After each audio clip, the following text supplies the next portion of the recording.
The University of Arkansas, home of the Razorbacks, one of the most legendary track programs in American history. March 14th, 2026 was supposed to be a normal day of competition, but something different happened. Arkansas did not just win, they dominated. They crushed the field. Let's find out how one program reclaimed its throne.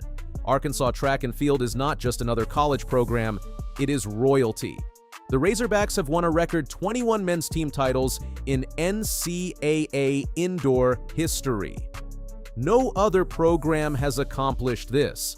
The last time Arkansas won a national championship indoors was 2023. 3 years of waiting, 3 years of hunger. The 2026 indoor season was their chance to reclaim what belonged to them. But there was a twist. Arkansas had a new leader. In November 2025, legendary head coach Chris Bucknam announced his retirement after 18 years. Bucknam had won a pair of NCAA indoor championships and collected 34 SEC team titles with the Razorbacks. His replacement was Doug Case. Case had been at Arkansas for 18 seasons as associate head coach, coaching sprinters, hurdlers, and relay teams. Now, he would lead the entire program. Case was no newcomer to elite coaching. He had spent 35 years coaching at the college level. He had been a head coach at Drake University from 1996 to 1999 and an associate at Northern Iowa. His track record was exceptional. His sprinters had won 13 NCAA individual championships. Case took over on January 1st, 2026. Nobody knew if he could succeed at the top job with such incredible expectations. The question was not whether Case could coach. Everyone knew he could coach. The question was whether he could lead Arkansas back to glory in his very first season.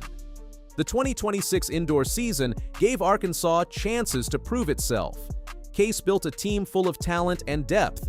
Sprinter Jordan Pierre transferred from Arkansas Pine Bluff, where he had been an NCAA bronze medalist in the 400 meters outdoors in 2025. He arrived at Arkansas hungry to compete at the highest level. Distance runners Nick Buzini and others brought elite experience. Relay teams were stacked with speed and precision. The SEC Indoor Championships arrived in February in College Station, Texas. Arkansas dominated the SEC meet. They scored 113.2 points. The next closest team was Ole Miss with just 67 points. That was a 46-point margin. Arkansas won 4 events outright: the 200 meters, 3,000 meters, 5,000 meters, and 4x400 meter relay. Doug Case won SEC Coach of the Year. It was his first season as head coach, and he had already proven himself. Jordan Pierre was named SEC Newcomer Runner of the Year. But for Arkansas, individual awards meant nothing. March 13 and 14, 2026. The NCAA Division I Indoor Track and Field Championships came to Fayetteville, Arkansas. The meet was being held at the Randal Tyson Track Center, the same facility where Arkansas trained and developed its athletes year-round. Arkansas had a home field advantage. They knew every inch of the track. They knew the altitude. They knew the facility's characteristics, but they also had the target on their back. Every other team wanted to prove that Arkansas could be beaten and end their dominance. The competition was fierce and elite. Auburn had Kanyansola Ajayi, a sprinter from Nigeria, who tied the collegiate record in the 60 meters with a time of 6.45 seconds. Ajayi was a world-class sprinter who had been competing at the highest international levels for years. USC had Garrett Kalund, a rising sophomore from San Antonio, Texas. Kalund ran 19.95 seconds in the 200 meters to become the first collegian ever to break 20 seconds indoors. He had transferred from Nebraska in 2025 and was on a historic trajectory. Records were falling everywhere. The bar was being set higher and higher. Arkansas had brought Ty Rice Taylor and Rivaldo Marshall in the 800 meters. They were elite runners poised to compete for medals at nationals. Arkansas brought strong relay teams. The women's 4x400 meter relay of Kaylin Brown, Annalise Batista, Sanu Jallo, and Sanaria Butler won gold and set a school record of 3 minutes 23.63 seconds. That time also stood as a facility record at the Randal Tyson Track Center. The women's performance contributed significantly to the overall program dominance at the NCAA championships. Nick Bouzanet represented Arkansas in the 5,000-meter run. He had won that event at the SEC Indoor Championships, establishing himself as one of the nation's elite distance runners. Jordan Pierre brought his 400-meter record. The relay teams were ready to dominate. Tyrice Taylor and Rivaldo Marshall represented some of the fastest 800-meter runners in the country. Arkansas was built to win.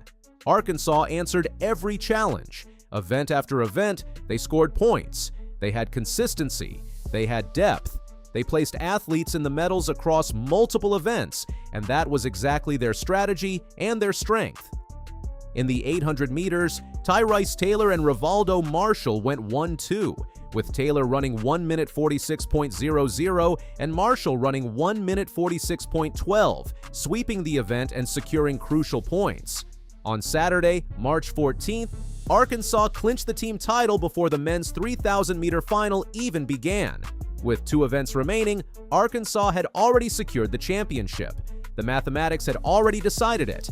They finished with a commanding lead over second-place Oregon. Arkansas outpaced Oregon by a monstrous 33.5 margin. That was not a nail-biter. That was dominance.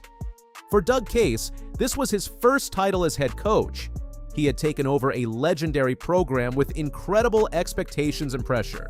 Skeptics wondered if he could keep the winning tradition alive in year 1. He answered decisively.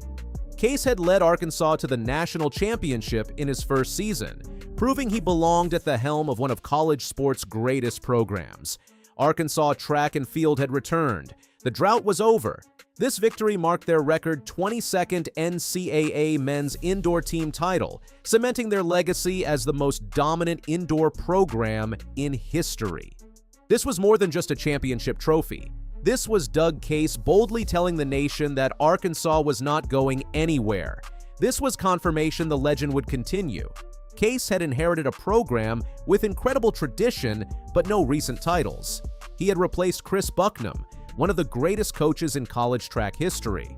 800-meter runners Tyrice Taylor and Rivaldo Marshall went 1-2 at SEC championships and brought momentum to nationals. The women's 4x400 relay set facility records. Every athlete did their job. Training was precise and methodical. Strategy was sound. Execution at nationals was flawless. Arkansas had dominated the 2026 NCAA Division I Indoor Track and Field Championships. In Fayetteville, on the Randal Tyson Track, in front of their home crowd, the Razorbacks had shown the world what they were made of. They were back, they were dominant, and they were not letting go.